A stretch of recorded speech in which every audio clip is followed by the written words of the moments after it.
is a beginning point. This is the beginning of the rest of my life.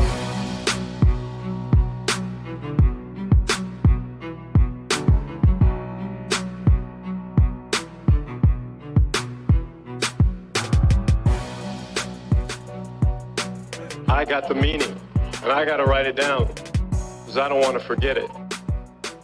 Just win, baby.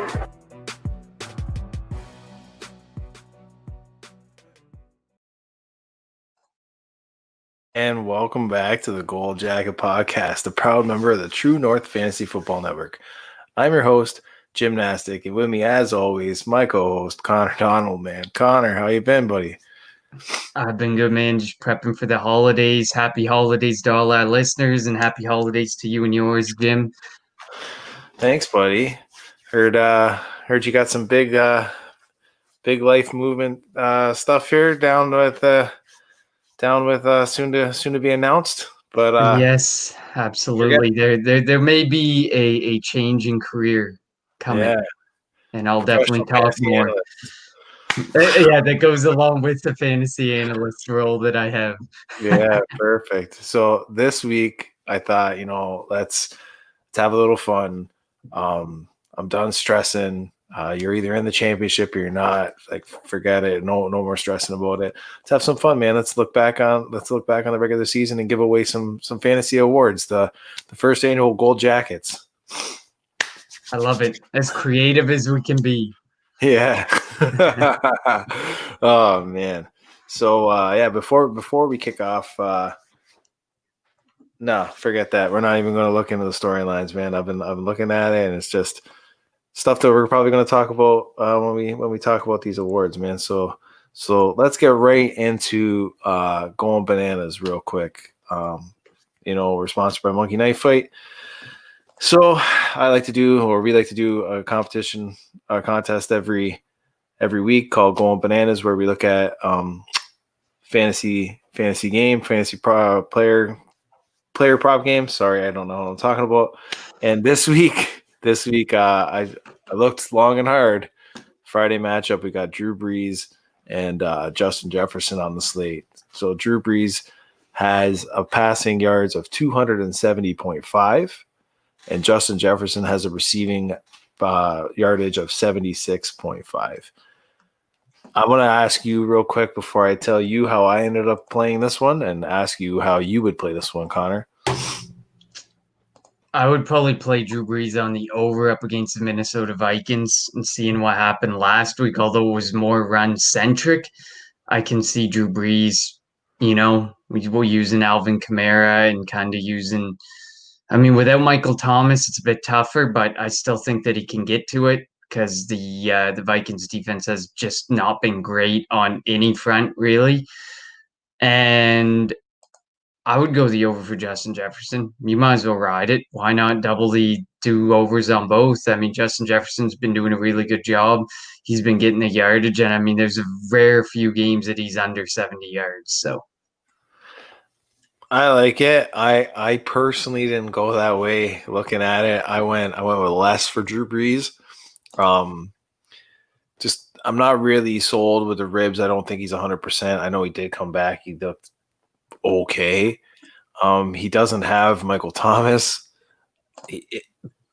My real reasoning is last week was a little bit to see what I think you're going to see from the Saints going into this playoff run, and it is a little less relying on Drew Brees and the big arm and the yardage totals. The fact of the matter is, yes, I know Pat Mahomes didn't look the greatest, but if you couldn't throw 271 shooting pace with the Chiefs, I don't see any reason for you to end up throwing it with the Vikings. Justin Jefferson, though, he's on another level. He's otherworldly for rookies. He's going to smash some paces. I got him easily more on that one, 76.5. Kid's eating, man. Jesus, I expect 3 digits from him easy. Either 3 digits or a tutty, man, but really 3 digits. And on the notes I just wrote JJ is a stud. Like, that was it. I didn't write any more notes on him for that. So that's it. That's our going bananas for week 16. Hopefully that one hits. You could definitely swing either way on Drew Brees. You really honestly could without Michael Thomas. With Michael Thomas, I think it becomes an easy smash. But without Michael Thomas, I mean, you're expecting Alvin Kamara to do a whole lot of work for you, and I don't necessarily believe that he can do it all for them. But I mean, he will certainly try as hard as knowing Alvin Kamara. I don't doubt anybody for taking the more in that one. It's going to be close. I think it's really going to be close, probably like 250, 260 range around there. But me personally, I think he falls short. I don't think they're going to have to rely on him too much. He is not, Will. Yeah, we'll pop that up for the listeners, and just so we can talk about Will's hate for David Montgomery. I personally just don't think he's going to end up having to do it because, like I said, you're going to see more Alvin Kamara, and defenses don't have to worry about MT, right? Like, that's me, man. Your Traquan Smith, Emmanuel Sanders is really not scaring defenses like Michael Thomas, and like at the end of the day. I mean, if it ends up in a shootout and Dalvin Cook is dropping tutties all over the place like he has been doing, then maybe you get lucky with the garbage time. But even then, you don't want to rely on garbage time in this type of competition. No, you try not to. You definitely try not to. And if 2020 is taught me anything, it's crazy. Because, I mean, hell, last night I played a TD dance, and I'll tell you right now, Gio Bernard was not on my card. Oh man, that was a game. Let me tell you, that was. All I gotta say is, as a proud Juju owner in a number of leagues, I want Juju out of Pittsburgh. I just can't. I just don't want him there anymore. I think that he can do a tremendous job elsewhere as like a number 2 option. If he can get somewheres where he's like there's a number 1 option or there's a potential to split 1-2. That's what I'm thinking. Well, don't worry. I think you'll have your wish very soon. When's free agency open up? March. Yeah, first week of March. So that was the first week of March, but maybe not. Better, man. Fuck, awesome. Whatever it is, it doesn't even matter. Let's get into this, man. So yeah, I know everybody has been waiting in anticipation for the first annual Golden Jacket Awards because, I mean, fuck the ESPYs. This is where it's at. This is what you want to win. This is what the Patrick Mahomes of the world, the Josh Allens, they all want to win this. It's the first step into getting to Canton. Absolutely. If we're not giving you one of these awards, your path to Canton has become increasingly harder. Yep, absolutely. Unless there's one, right? There's one you might not want to get. That is very true. But let's kick this off. Let's get right into. I feel like we got to save the most valuable for the end. So let's start off with a fun one. We crowned this the Rob Gronkowski 2020 Gold Jacket, and this is our comeback player of the year because who's better at comebacks than Rob Gronkowski himself? Coming back for Tom Brady, coming back from injury, leaving his wrestling career for football. We had to name it after Rob Gronkowski. I couldn't think of many other great comeback artists in the NFL. So, who are our 3 nominees? All right, so we counted the votes, we did the tabulations, and the nominees are Ben Roethlisberger, quarterback, Pittsburgh Steelers; Corey Davis, wide receiver, Tennessee Titans; Robbie Anderson, wide receiver, Carolina Panthers. Whew, it was pretty close. Connor, you got the winner of that award? Absolutely. So let's give a little drum roll there. The winner of the Rob Gronkowski 2020 Gold Jacket is Robbie Anderson, the wide receiver for the Carolina Panthers. So we kind of debated this one because we talked, do we want to talk injury comeback or do we want to talk coming from the pits of hell to be fantasy relevant again. So we kind of did a mix. We dropped Ben Roethlisberger in there because he came back from injury. Who knew what his elbow would be like? Of course, if you're riding him these last couple weeks, you're slamming your head against the wall. But throughout the season, he was not a terrible option at all the time, but he was kind of hard to trust. Corey Davis, it pained me. And it pained me because I think people are buying this hype train that really isn't there with Corey Davis. And if you look at it, he's got games where he's got 2, 3. Then he throws out your 30, 40 bomb like he did last week. Then he comes right back down to earth. I'm just not buying consistency there. But you have to put him there because he is currently the wide receiver 21. And then there was, of course, Robbie Anderson, who is currently, I believe he's a wide receiver 25, but for much of the season, you could definitely rely on him. You could definitely lean on him. It's only the last couple of weeks where he ran into a bit of a tough point. But that was just kind of a quick rundown of how we got to those three guys at the position. So what do you want to add to that, Jim? I think he's a smash for the comeback player of the year. This is a guy that literally on the Jets, nobody really wanted. It was Jameson Crowder. Like there was hype in the beginning of the year, it fell off really fast because, like, I mean, it's the Jets, they suck, whatever. And now this year, there was legit arguments I had with who is the wide receiver one on this team. There was a week where he had 13 targets and DJ Moore had 2. And I kept arguing it was DJ Moore as the wide receiver one early on in the year. I kept getting beat out by that. Later on in the year, I think it was more of a swing. But, like, this guy was literally fantasy, like, left for dead. He was in the graveyard. To being argued as a team's wide receiver one is unbelievable. And a guy that you were weekly starting at least as your wide receiver 2, maybe not your wide receiver 1, I hope, but, like, you know what I mean? You're starting as your wide receiver 2 at your flex weekly. So, I mean, if that isn't a comeback, I don't know what is, man. Yeah, I mean, and my apologies, he's wide receiver 18, Robbie Anderson. But yeah, I completely agree. I mean, you're a guy who you were not expected to be the wide receiver one. You were expected to be the complement to DJ Moore.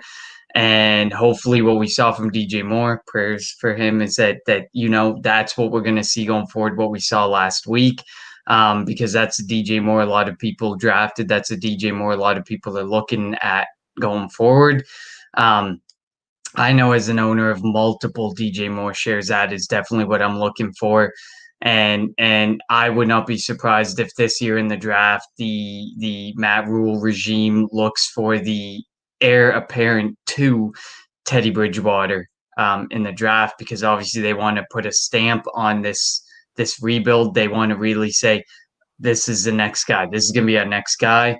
Give Teddy Bridgewater one more year. Then I believe he's got one more year left on his contract after that. And we all know that third and final year for a guy who's going to be over 30 like Teddy Bridgewater could spell the end for him. If with a couple bad games, kind of like the Ryan Fitzpatrick type walk out the door that happened. Hey, do you think that new quarterback's from Temple? I hope not. I would hope not, but I mean, you never know. He seems to love his Temple. No, but he seems to love his Temple guy. So whatever, you know what? If he wants to go Temple and he thinks he can do something with that quarterback, good on him. Good luck. But moving onward and upward, so that was the fun award. Yeah, that was fun. Let's dig a little deeper, if you will, and go to the Fantasy Minor 2020 Gold Jacket Award, which we give away to what we thought was the best waiver wire ad on the season. So, Connor, you got the nominees for this potential award? I absolutely do. The nominees for this award are James Robinson, running back, Jacksonville Jaguars; Antonio Gibson, running back for the Washington football team; and a recent ad, Jalen Hurts, quarterback, Philadelphia Eagles. All right, Jimmy, who do we have? All right. So, checking the envelope here. James Robinson, running back, Jacksonville Jaguars. What an award to win. I mean, this guy is the definition of league winner, man. I mean, I know a couple people that were drafting him early, late, really, really late. But like this guy, let's call it, man. 99% of the leagues, he was a waiver wire ad. I think it was really a big toss up between the two nominees that you just said there, James Robinson and Antonio Gibson. Those two guys. Prayers up to them for the turf toe and the knee injury, but they carried fantasy teams, literally carried fantasy teams on their backs to the playoffs, man. So like, I don't know, man. That was gold. That was gold on in a year where we lost Saquon and CMC to hit on a guy like James Robinson and keep your team afloat. Nothing better than that, man. Nothing better.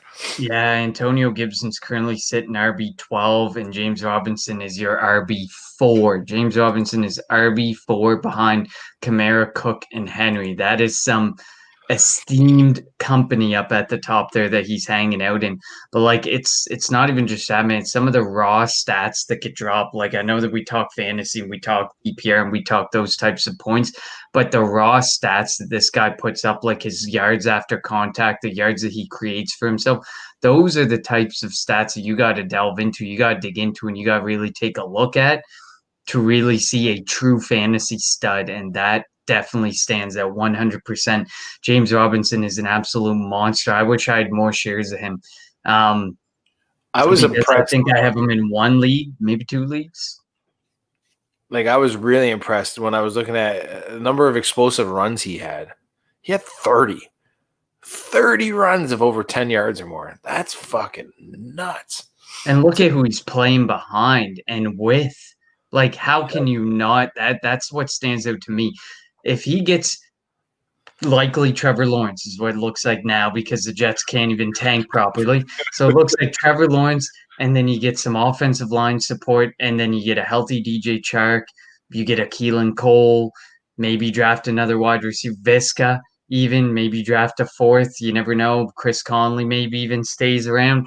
Like, I mean, that if you can get the quarterback and then you can get some offensive line support, imagine what James Robinson can do.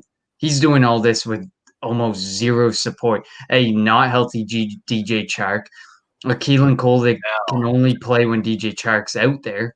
Just imagine if they kept their quarterback, who I believe in, Gardner Minshew, and they traded back slightly, just slightly, and got extra picks and picked up a generational tight end talent in Kyle Pitts to match with James Robinson and Visca and DJ Chark. You already have a quarterback that has shown that you can at least win games.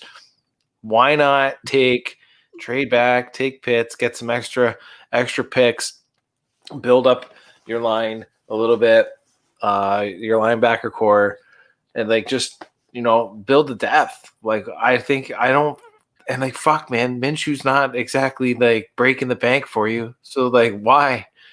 I think the issue becomes there, like if you miss on a guy like Trevor Lawrence or Justin Fields or Trey Lance, and you wait and you come to Kyle Pitts, your generational tight end, one of the few tight ends who's going to be a first round pick. Like you sit there and you're like, if we really miss, if we really screw this up, we're going to pull the trigger on this. But you miss by a landslide. Everything connects, everything works well, except Gardner Minshew. You are in a really tough spot as a franchise to not take the franchise quarterback. Now, this is where I'm going to argue on it for you. And this is where I think a lot of people mistake it for. You say if it misses and misses big, that it's only on Gardner Minshew that misses. I'm saying that you're not just swapping Lawrence for Pitts. You're swapping Lawrence for Pitts plus depth at other positions. You're building the other positions. That's going to be the difference. We all know injuries happen, and it has to be the next man that steps up. It's those other draft picks. And what did they accumulate? And do they matter on making the championship runs or the push for the runs? That's the difference. Everyone just looks at it as just the quarterback, and no, it's other pieces too. It is totally other pieces too. I think Gardner Minshew deserves to lead that team. That's just me. That's just me. Unfortunately, I don't think the Jags head office is going to stand with gymnastic on that point Oh no, because I mean, they have a ton of work to do on the defensive side of the ball. But at the end of the day, you know that you're not missing on a Trevor Lawrence. You're not skipping out on a Trevor Lawrence, I don't think. I don't want to have the same mentality as the Jacksonville Jaguars front office. This is fair. This is absolutely fair. But James Robinson is like a massive step up. It's arguably what you can do with an undrafted free agent, and the fact that he's able to do all that he's able to do with literally almost nothing to bring it all back around to the point we were making. When he gets something to play with, it's about to get real wild. Like we talk Saquon Barkley, we talk CMC. We talk Kamara, Cook, all these guys. James Robinson's like 22 years old. Yep. James Robinson is very much the future of this position, while other people are hyping up these 25, 26, 27-year-olds, 28-year-olds that they currently have on roster and expect to live this long life expectancy. I've also seen, I've seen flashy 22-year-olds come and go.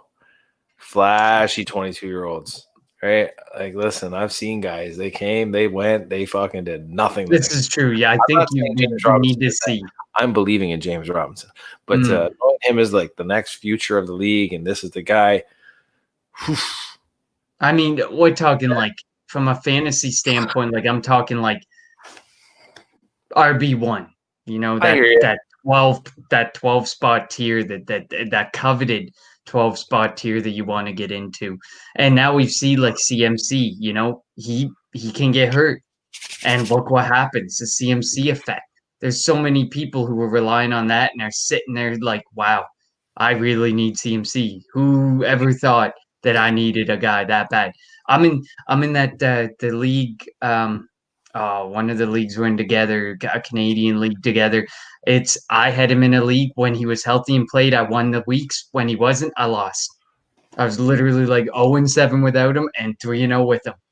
So the effect that CMC has and the fact that he's now proven not is indestructible, that's not a reason to sell or anything or go crazy, but it proves, you know, people get hurt. And it's going to happen. And this is the impact that it will have on your fantasy football team. Absolutely. So let's onward and upward. Another award. Absolutely. We're going to move into, because the two top ones are we really want to talk about, but we're going to go with the rookie 2020 gold jacket, because our next two are the best awards, easily. Absolutely. So who do we have in the nominees for the rookie 2020 gold jacket? Jim. We have Justin Herbert, quarterback, Los Angeles Chargers. We have newly won winner of a golden jacket tonight, James Robinson, running back, Jacksonville Jaguars. And we have wide receiver, Justin Jefferson, Minnesota Vikings. All right. Who's the winner, gentlemen? The hype is real for the Rookie of the Year award, Rookie Gold Jacket award. And the winner is Justin Jefferson, wide receiver, Minnesota Vikings. Now, me and you, we went back and forth. We really had a good talk about this before because we really but we argued more people had Justin Jefferson. The expectation was so much higher, was sky high for Justin Jefferson, whereas James Robinson, 9 out of 10 people waiver wire added him after week 1. And you can't, and there's no point in trying to lie to us. We know that that's the way it went. At least 95% took 95% probably is likely more the number we're looking at, took him after week 1. And they bought in. 101 Chalk, I'll give him a shout out, man. That dude had James Robinson in his sights in like fucking March, April. He was early on that dude. And listen, I just thought when they announced James Robinson as a starter, I kind of thought, oh, coach speak, they're going to start him, but he's going to get like, a 30%, 40% workload split with the other two guys, and they're going to see what they had. So that's why I didn't get enough, and I didn't get in there enough in getting James Robinson. So that's the main reason why we put Justin Jefferson. The expectations were high. They were sky high. Stephon Diggs shipped out of town. Justin Jefferson slotting into the Stephon Diggs role. And man, was there, like we talked about it last week, is there any trade that had, in the last couple years in the NFL that worked out better for two teams than that deal? Maybe the David Johnson deal, DeAndre Hopkins. You know what? I don't know. I can't think. And not off the top of my head that benefited both franchises the way immediately that one did. Absolutely. I mean, at the end of the day, the Vikings aren't making the playoffs. It's not going to happen, and they built their team up to get there, and then they tore it apart midseason to leave it. Yeah, But you have such a bright future there. Like you got Dalvin Cook. He gets hurt sometimes, but when necessary, next man up. Alexander Madison's been a monster when he's had to step up into his role. You got Irv Smith Jr., who we're still kind of waiting on, but there's flashes. There's something there. There's something to be said. Man, he looked good for you. And then you got Adam Thielen. Perfect wide receiver 2, high-end wide receiver 3, whatever you want, whatever he's going to end up being. And then you got Justin Jefferson, your wide receiver 1, your alpha, your dog. Right now, Adam Thielen and Justin Jefferson are both wide receiver 1s. Thielen is 12, Jefferson is 8. And then you got Dalvin Cook, who's number two for running back. Like, the fact that they got all this offense, and I know we're looking purely fantasy, but the fact that you got all that offense and you have only been able to produce like 6 wins. Yeah. Kirk's getting that done for you, ladies and gentlemen. Kirk Cousins. Imagine if you had an actual good quarterback, someone who could play in prime time. I think he's fantastic. Generational talent.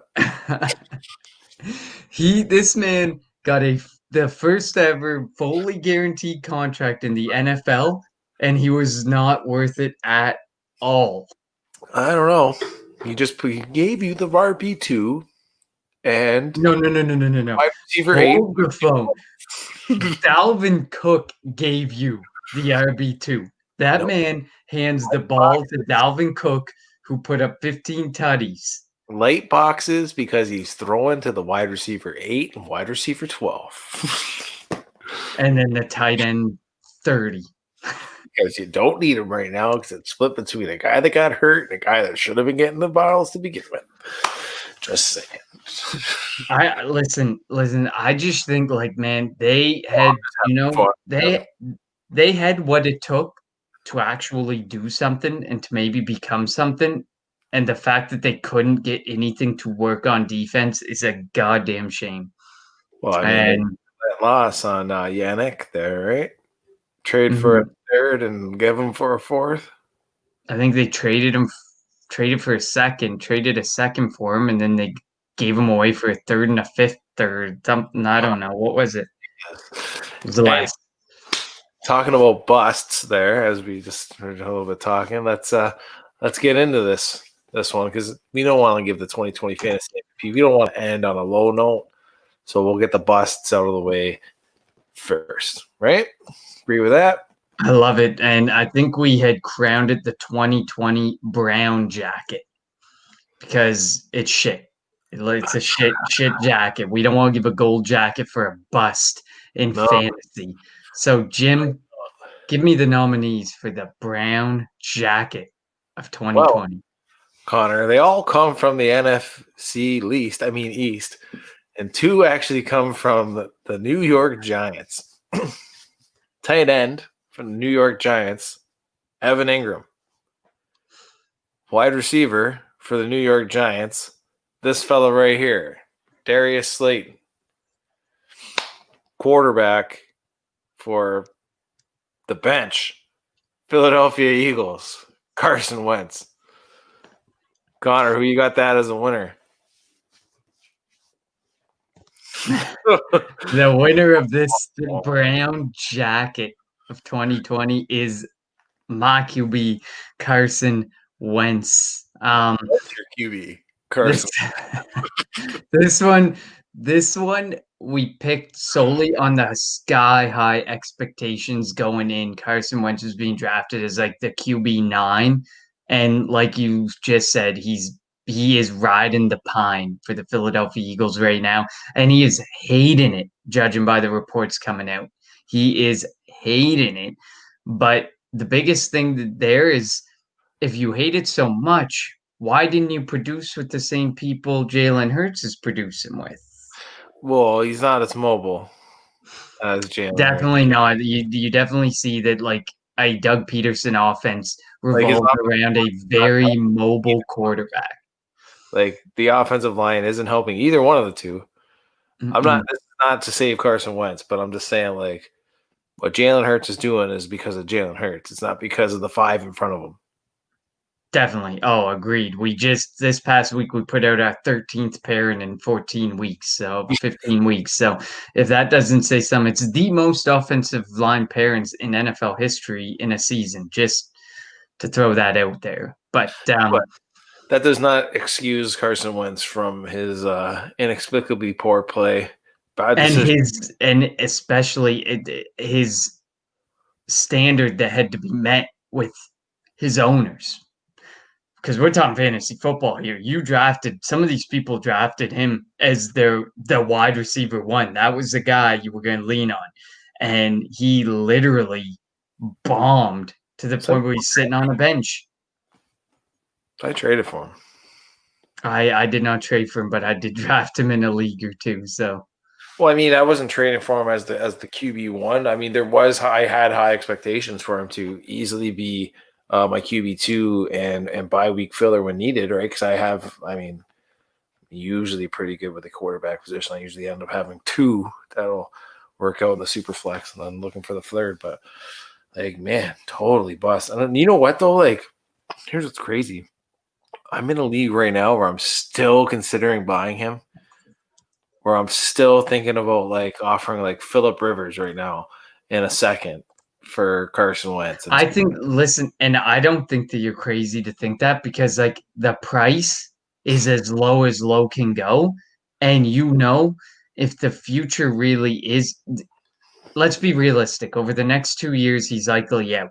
No matter what, it all depends on the dead money and the situation that the Eagles are in. But there's a very realistic chance that if they do stand behind Jalen Hurts and he continues to perform against the Dallas Cowboys and the Washington football team this year in the final 2 games, that maybe they give a fair roll of the dice next year, but there's a very realistic chance we move on from him. And there's a lot of QB needy teams who are sitting there saying $35 million is a pretty cheap price tag compared to what we're about to see each year rolling over. That what's Dak Prescott going to get? What are these guys going to keep getting as the years go on?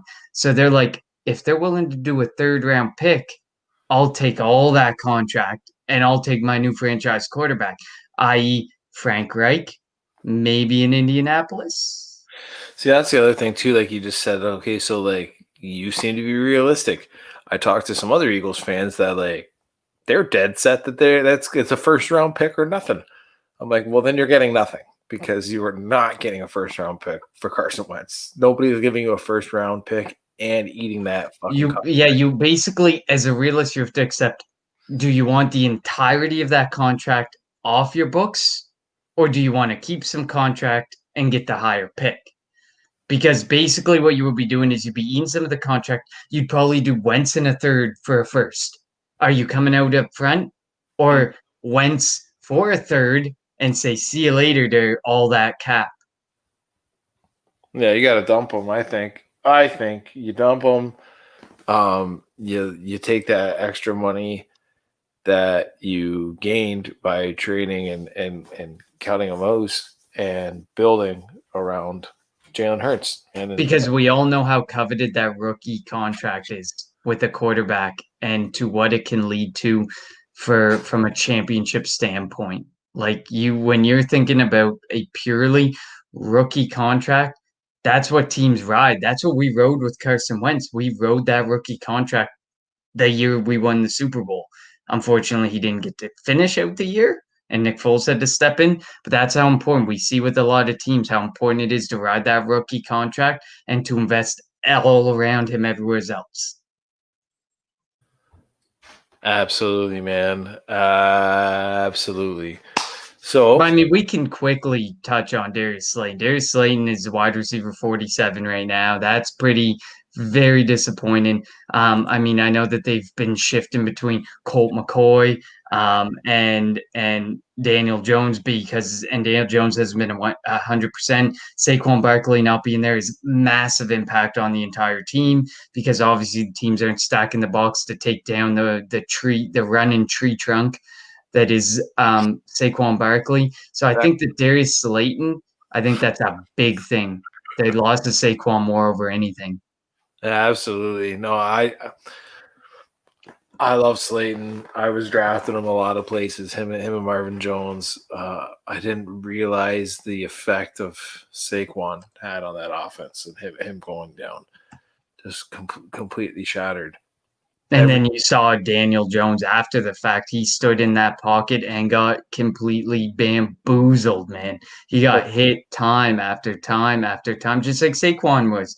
He was getting hit time after time after time. So you invested in your franchise quarterback, you invested in your franchise running back, but you have yet to invest much in that offensive line, except for Andrew Thomas last year, who's been pretty much a bust at the tackle position.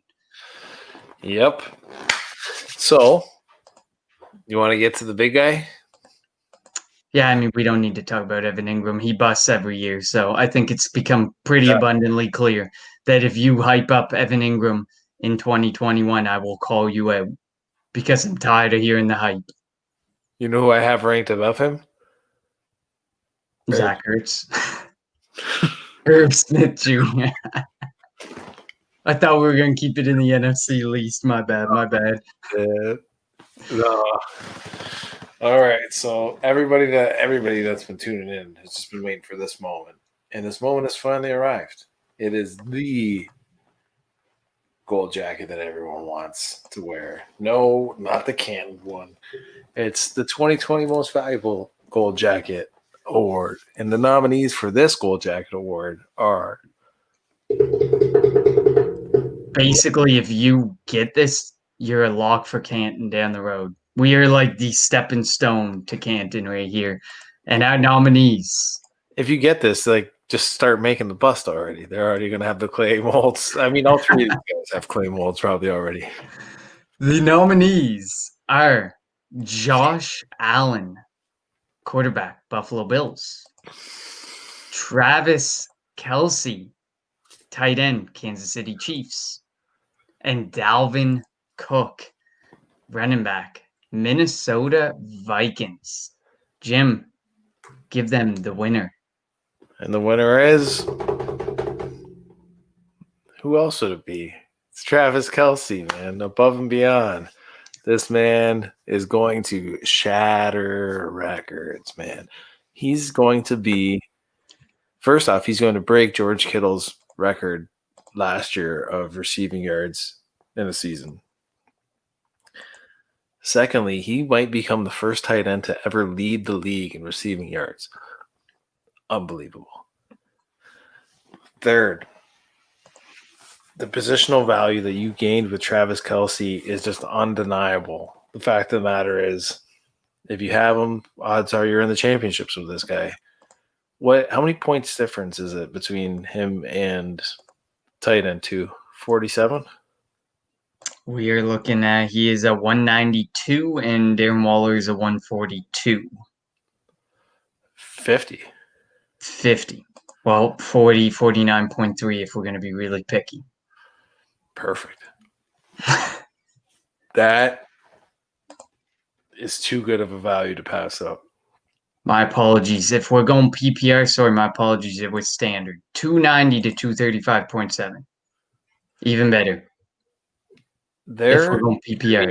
arguments of you passing on certain running backs and taking Travis Kelce in your first round easily. He should have been taken ahead of your Joe Mixons this year. I think he should have been taken ahead. He's currently your RB3. He's Right? currently your wide receiver 3. He's currently your quarterback. Well, he'd be your quarterback 9. Wow. Still a quarterback 1. So he is pretty much a number 1 at every single position. That's nuts. I didn't know about the quarterback thing. I would have guessed like 13 to 15 range, but like that's Now in. he That spots means in quite no comfortably between Justin Herbert and Thomas Brady.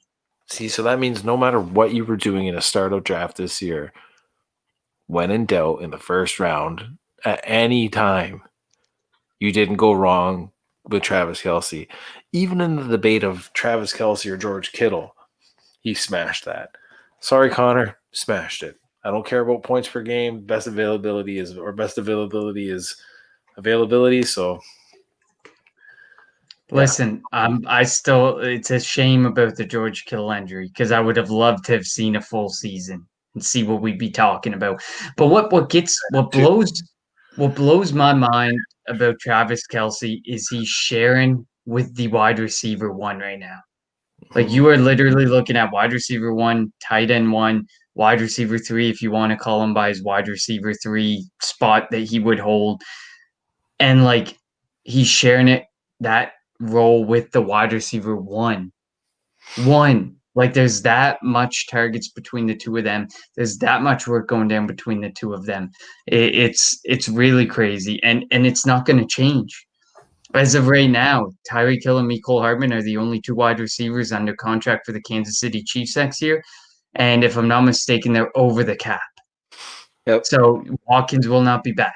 You could see a Demarcus Robinson or Byron Pringle come back, but look at the impact that they have on the game right now.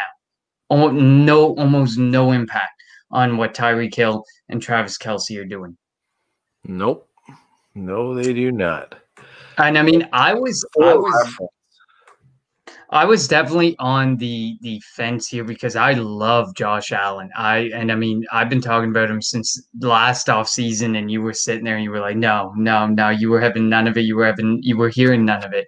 And now you're finally starting to come around a little bit. He changed his throwing motion. He's all like how he throws the football, everything, and it did him absolute wonders.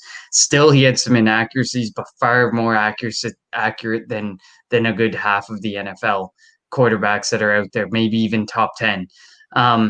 But like for the value that you got out of him, he's currently your QB3. So for the value that you got out of him, for the people who took Patty Mahomes, Kyler Murray, your Lamar Jackson, arguably your 1, 2, 3 quarterbacks, you're looking at Josh Allen, who you probably got as like probably hanging out just around the QB 10 mark.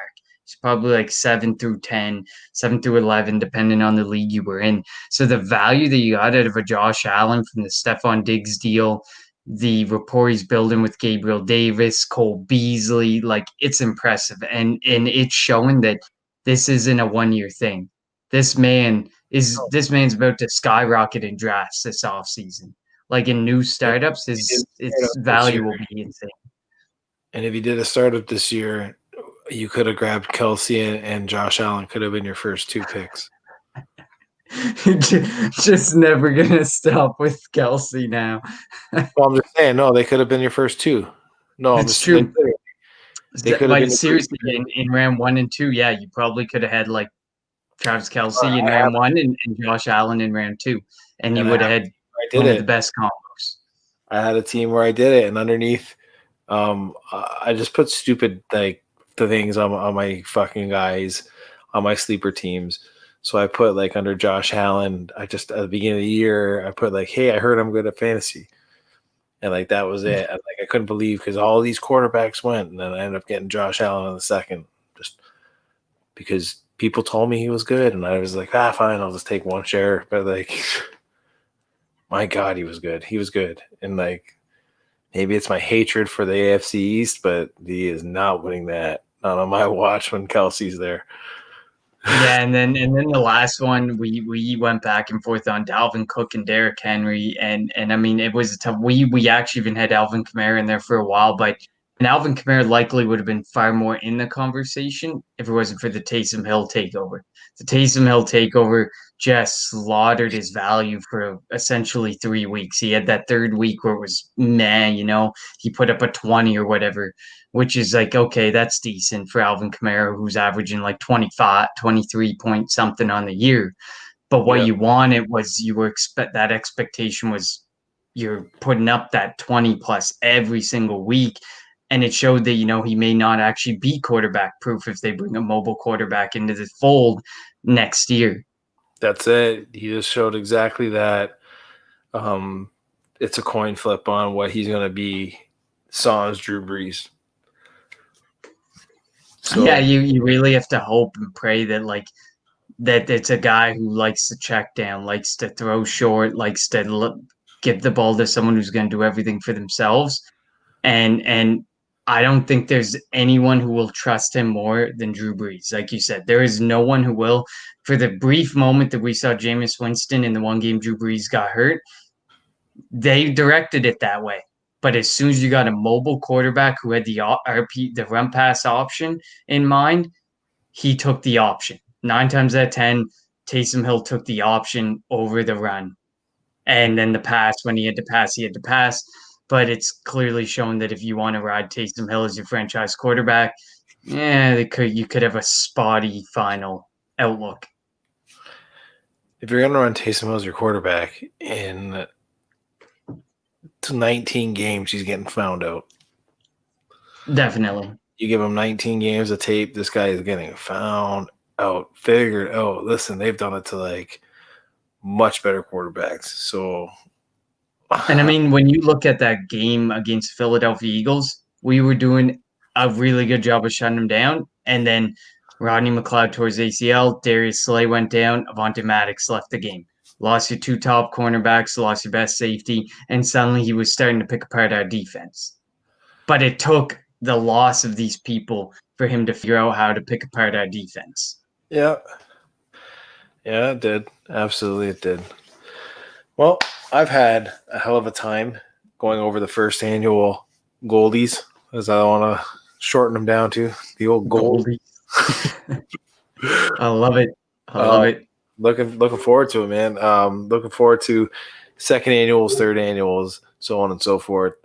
And we're looking forward to good on all of you who made it to the finals, but we're looking forward to another off season. We're gonna do our divisional breakdown again.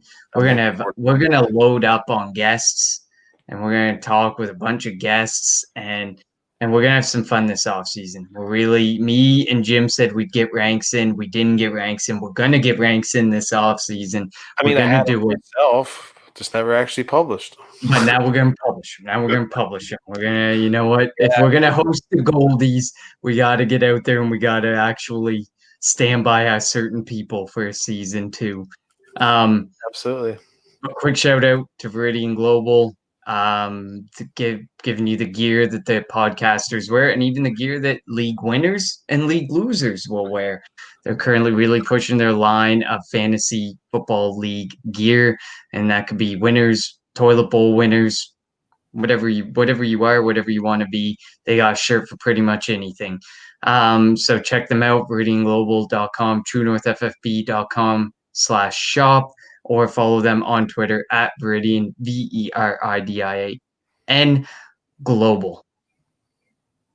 Love it, man. I love it. I'm wearing a Viridian Global design myself, this Darius Slayton shirt.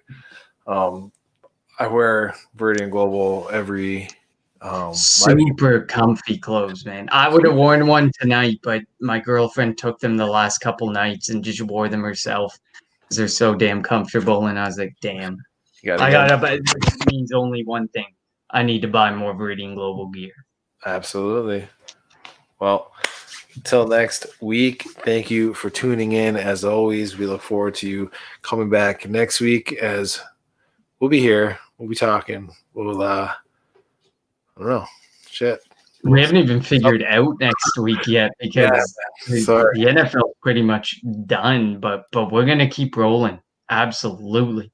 Look at some maybe some what we hope to happen in the off season, and we'll see. Maybe you get an early jump on some cap situations and what's going to be hopefully looking forward to 2021. Absolutely. This has been a good time. Make sure to follow us at True North FFB, the whole network at True North FFB on Twitter, TrueNorthFFB.com. You can find all the content. The point after is going live tomorrow, which is pretty awesome with the at Matt SN590, I think is his Twitter tag. He's one of our people that works with us within the crew, and Jules is also bringing on the Predict Strike founder, something he's been all over this season. So that'll be an exciting one tomorrow night. Follow Jim at Gold Jacket QBs, and you can follow me on Twitter at Connor10.